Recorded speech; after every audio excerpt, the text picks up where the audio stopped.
All right, people. It's your boy Chig from Gooner Eagle Eye. Back again, trying to do essentially a lone show this week. I want to once again, take the opportunity to thank Stal for joining me last week from Shoot the Defense. It was a pleasure. Got a lot of information from him. Ran an hour 45 minutes. I didn't expect to run that long, I must admit. Can't shut that boy up. But I like that. I prefer that. And just a few things in the offering, actually. Stout is actually proving to be really useful to the show, which I really appreciate. I told you, motherfuckers, I'm trying to grow this thing as much as possible. So that's essentially what I'm attempting to do. So there's a few things in the offering. I've also attempted. I may have failed. I must admit, but I'm attempting to reach out to a particular someone who I'm hoping to have on the show. I follow this person.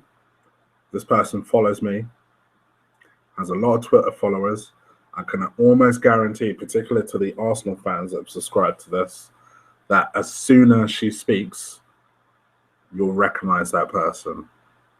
I'm hoping that she'll take the opportunity at some point to join the show, and I know how I'll have an opportunity to make sure I interview that person, and hopefully she'll really enjoy it. Anyway, those are things that are going to be in the offing.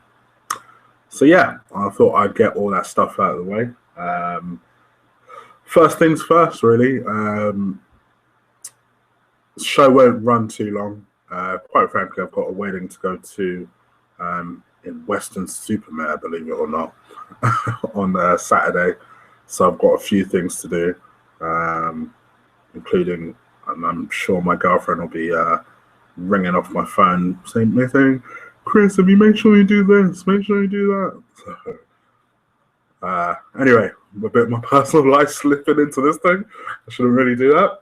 Anyway, so let me talk about, first things first, the England manager role. So unless you've been living under a rock, it looks like, and to be honest, I haven't checked Sky Sports News in about an hour. So I'm literally doing that as we're speaking, because you know I'm professional like that. But I am essentially, it looks like Big Sam is about to be confirmed as the new England manager. Yeah. I kind of discussed this with Scal last week. I had some, how can I put it? I had some reservations in terms of him being put into place. I do feel like it's a safe choice. I do feel like it's a choice that essentially it's done because no one else, there's no outstanding candidate. And quite frankly, who the fuck wants the job?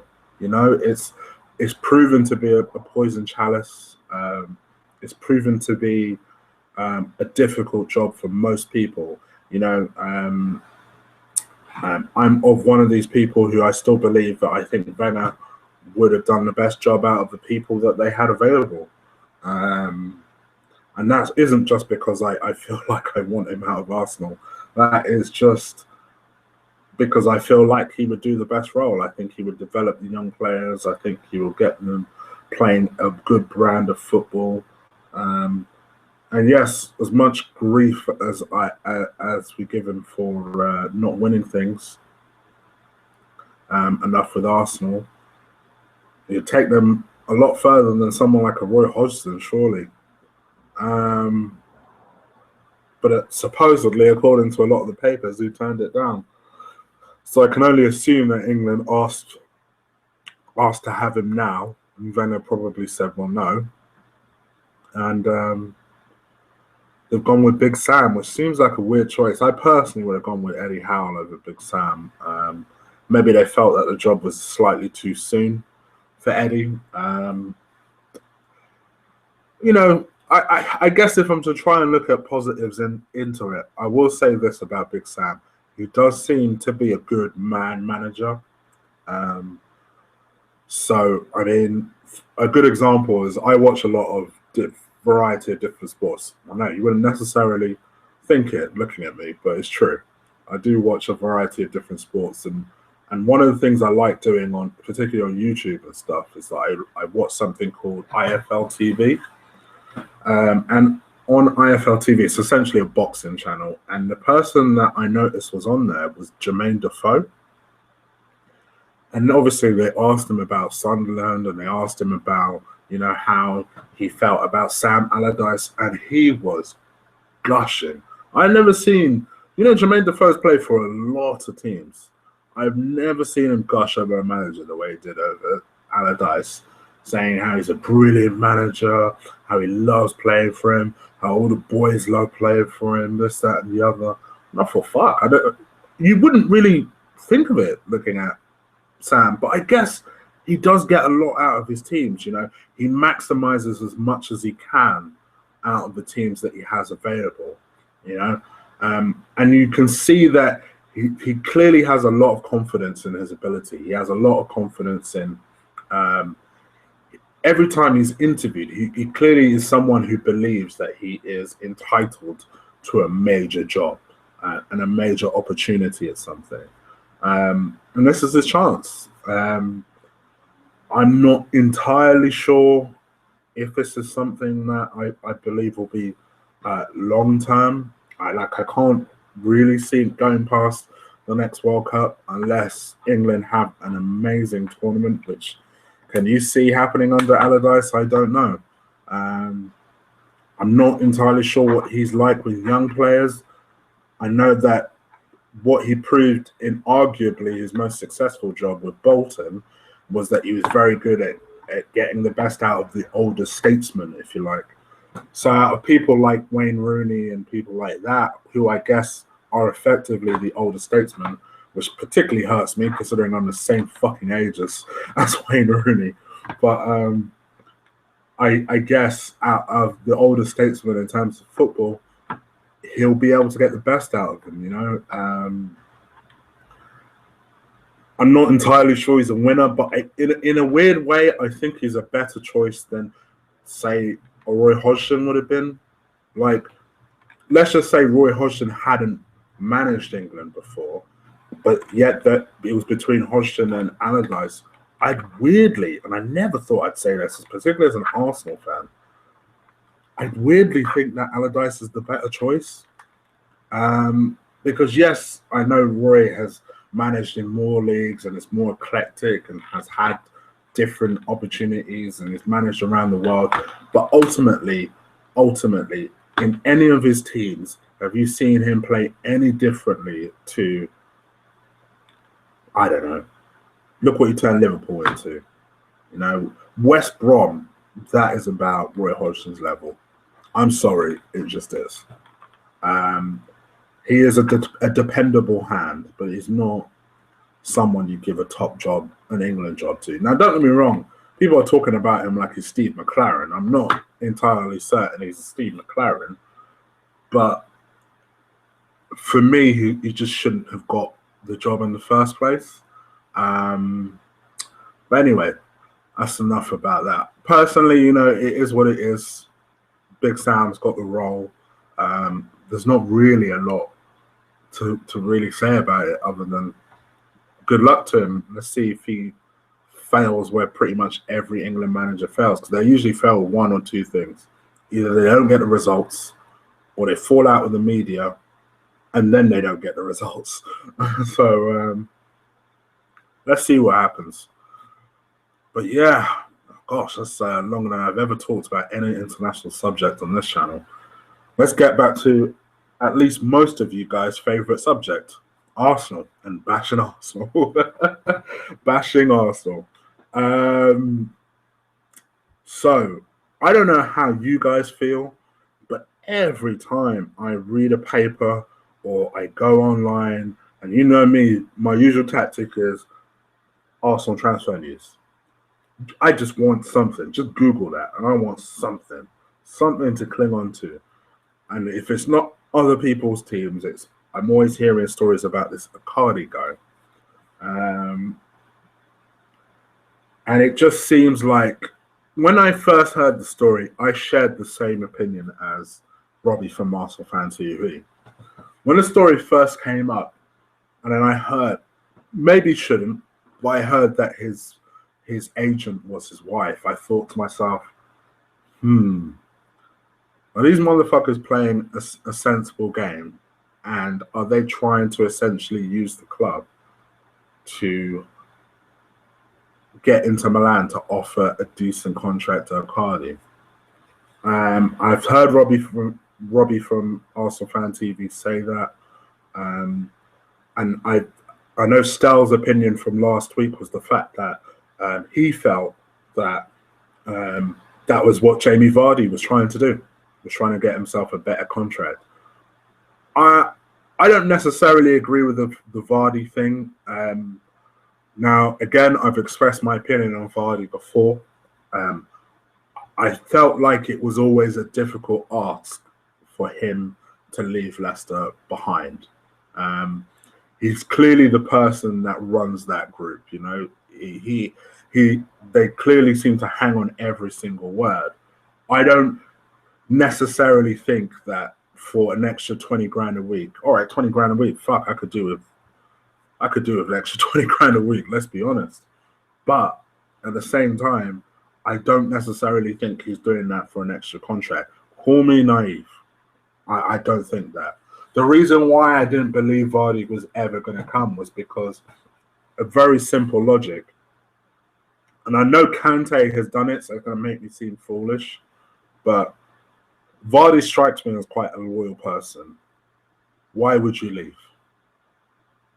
Like, the first logical choice that you would have to leave a Leicester team would be, oh, well, we don't have Champions League football. Am I really going to win anything with Leicester? This, that, and the other. You can't say that as a Leicester player now. You know, if you're trying to leave Leicester now, it's because you have no ambition you've never had an ambition to stay there. So in Kante's case, he has always been courting a big money move. I truly believe that if Arsenal wanted Kante, they would have got him. I truly believe he wanted to come to us. Again, call me naive. I really believe that. I think he went to Chelsea in the end because, well, we went in for him. And I don't necessarily disagree with that point of view. You know, we didn't necessarily need him. You know, we've got El Nene. I'm beginning to sound like Wenger. I'm making myself feel sick here. But we've got El Nene. We've got Coquelin. We've got Xhaka now. We've got Jack back. We've got Jack back. We've got Ramsey back. We've got Santi. These are all people that either play defensive midfielder or the deep line playmaker role. So we have quite a congested area. And, you know, when you look at it and think about that, I can see why Torre was let go now. I still think it's a mistake to let him go the whole season. I would have let him go for maybe half a year and see what happens because we inevitably pick up injuries. But I can see why he was let go now. I know a lot of Arsenal fans were upset about that. But I guess for me, just to get back on track, where I feel like the Vardy thing is different is because I just felt like he couldn't say bye. And that's when we initially activated his release clause and everybody around us was getting really excited and stuff. I was like, I don't really see him leaving. I see him staying and being loyal to Leicester, even if it's just for one more year. And what he'll probably end up doing is probably going to like a Chelsea or someone like that if he has another decent season. And again, that might sound laughable, but I don't see Chelsea making it into the top four. As controversial as that sounds, I think they'll have a hell of a lot better season than last year. But considering they finished 10th, they'll be hard pressed to to finish worse than that. I think they'll just about miss out. Um, and I think probably the top four, I think Everton could threaten. I think Spurs will obviously be a threat. City will be up there. As much as I hate Jose, United will be up there. We, by hook or by crook, will defy the odds and be up there, even if it's not up there. We'll be in that top four mix. We always are. So it's difficult to kind of say who will be in the mix. Who knows? Maybe even Leicester might be up there.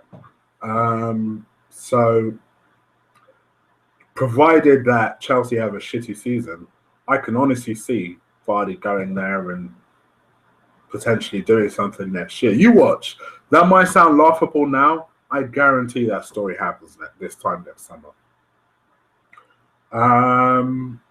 As for us, it seems like every striker we're going for is using us to get themselves a better contract. I don't know how we've suddenly turned into some sort of Taiwan hooker right now, because we are literally getting used by every single fucking agent to build up their strikers. And I don't know how that happened. I don't know when that happened, but we need to put a stop to it now. And I know it's easier said than done. I know you're going to say, oh, Chris, well, how the fuck is that realistically going to happen?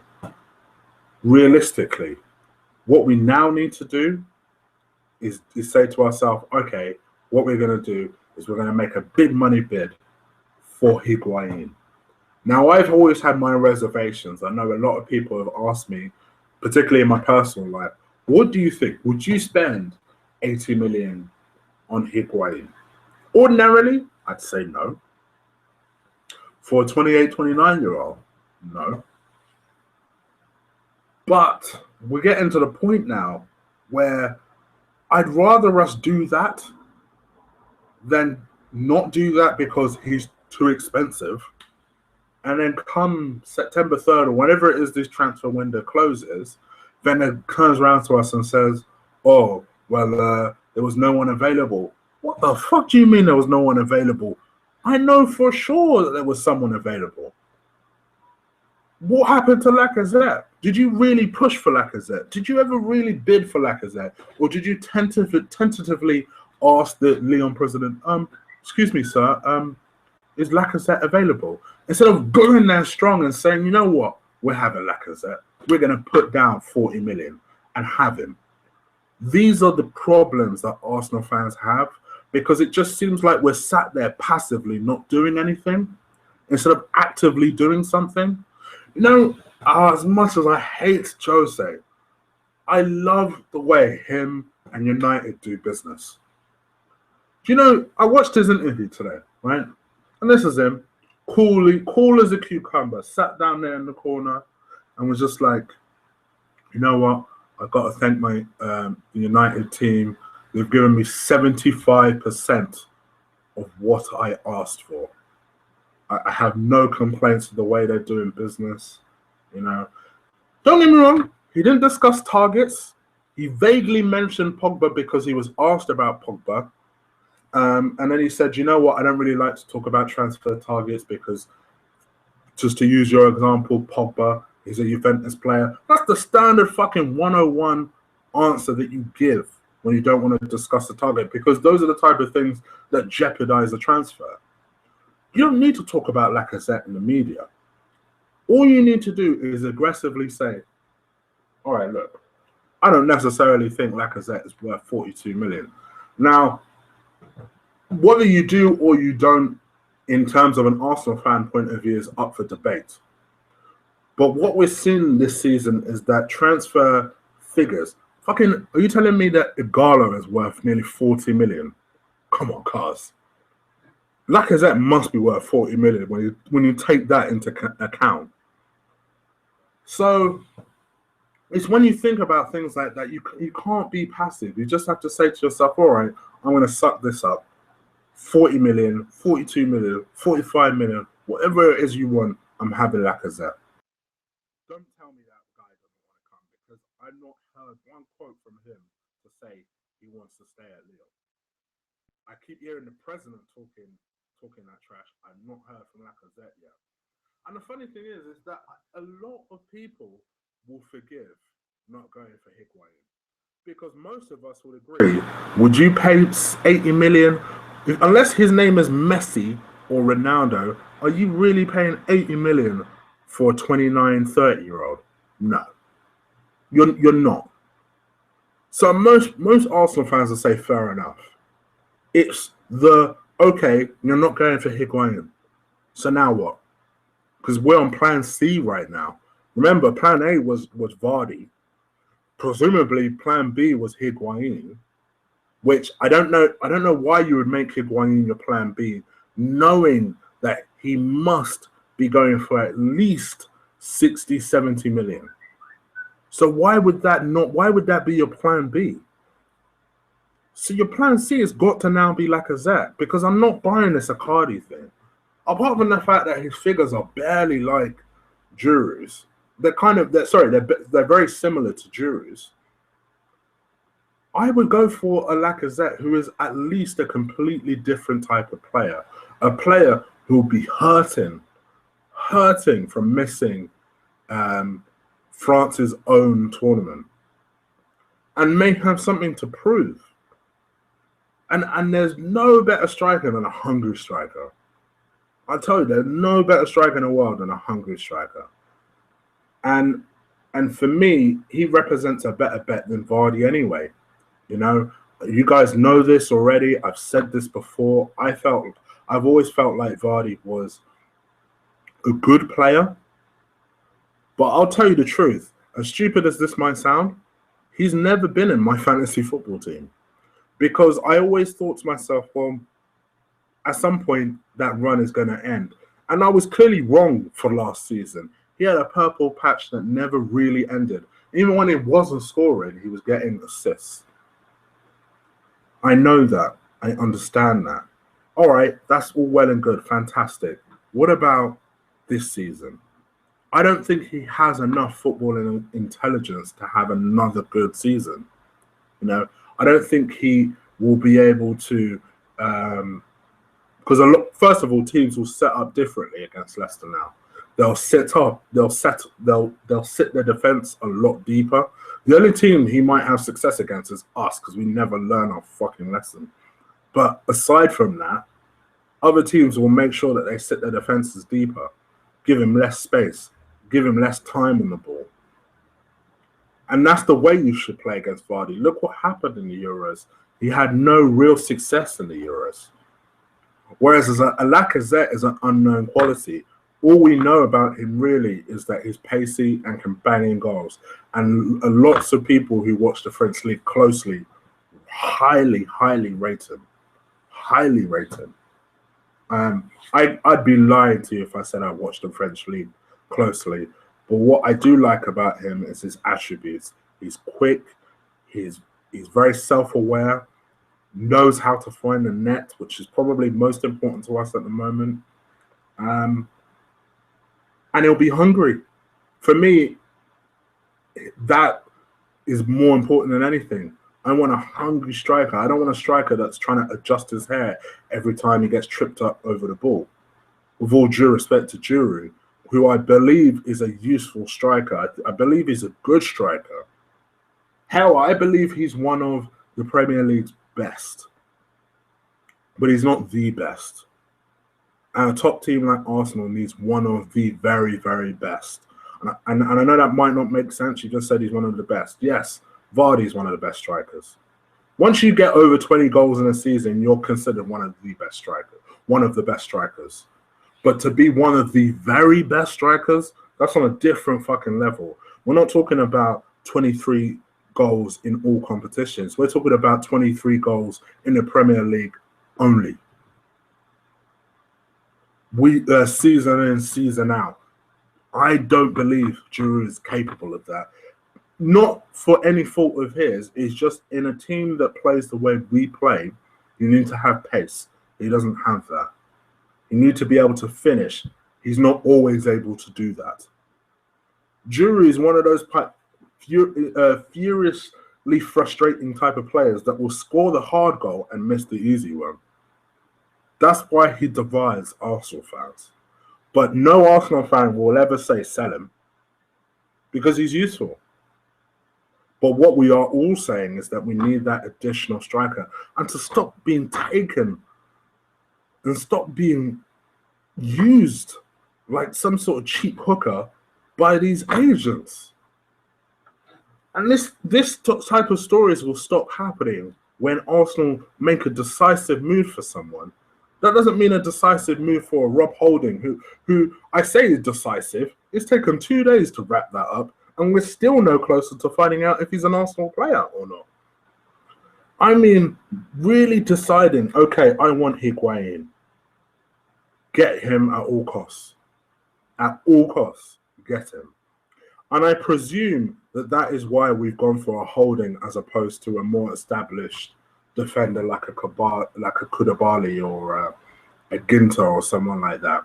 I assume that because Arsenal are all about the money, let's face it, that we've gone for this cheap option in order to plug all of our finances into a big striker. That is what I'm hoping. That is what I'm praying. Call me foolish, call me naive, call me dumb. I accept it. I'm still hoping that we take that potential 80 million that we're looking to spend on Higuain and put that on Aubameyang. That signing alone will make my fucking summer. It really will. But anyway, that's my edition done. Sorry for rabbiting on. Do let me know what you think about the England manager job. Would you have picked Sam Allardyce? Is there another choice out there that you think was completely overlooked that wasn't even discussed? What do you think about Arsenal striking options? Who would you get?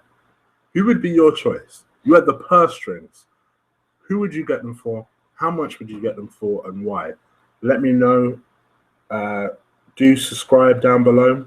You can also comment down below as well.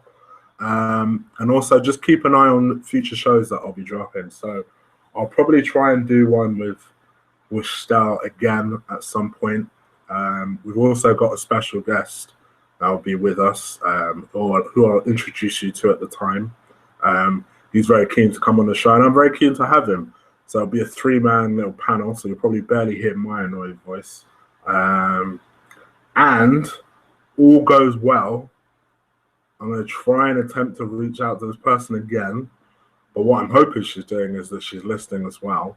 I'm going to try and reach out to that particular person, that special guest. It'll be a real honor to have her on, even if it's just to briefly talk to her. I'm going to be caught in her right now. Even if it's just to briefly talk to her and just to kind of discuss a few issues with her.